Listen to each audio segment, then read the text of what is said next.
Subscribe my channel and press the bell icon. अस्सलाम वालेकुम viewers, कैसे हैं आप? उम्मीद खैर आफियत से होंगे।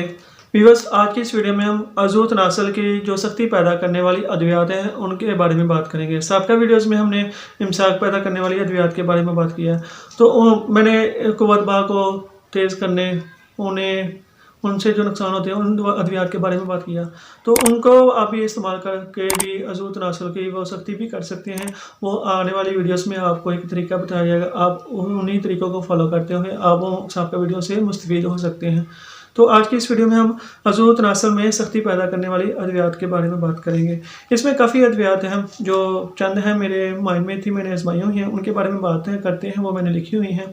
तो हम उटंगन ले लेना है, बारीक पीस कर पानी में मिलाकर अज़ू ख़ास पर ज़मात करना है 1 हफ़्ते तक। ज़मात यानी कि लेप करना है। तो हम टंगन की मैंने ज़ाब्ता वीडियोस में भी बात की है कि किस लिए कैसे इस्तेमाल होता है। तो आज की इस वीडियो में उसी के बारे में बात कर रहे हैं, जो कि हमारे पास नुस्खा है। फिर मज़ीद आ जाता है असली चमेली के तेल में राई पीस कर अज़ू पर सुबह और शाम ज़मात करना है। काटे फल भैंस के दूध में पीस कर रात को अज़ू पर लेप करें और सुबह गर्म पानी से धो डालें। आसारून बकरी के ताज़ा दूध में पीस कर रात को कज़ी पर यानी कि आला तनासल पर लगाएं।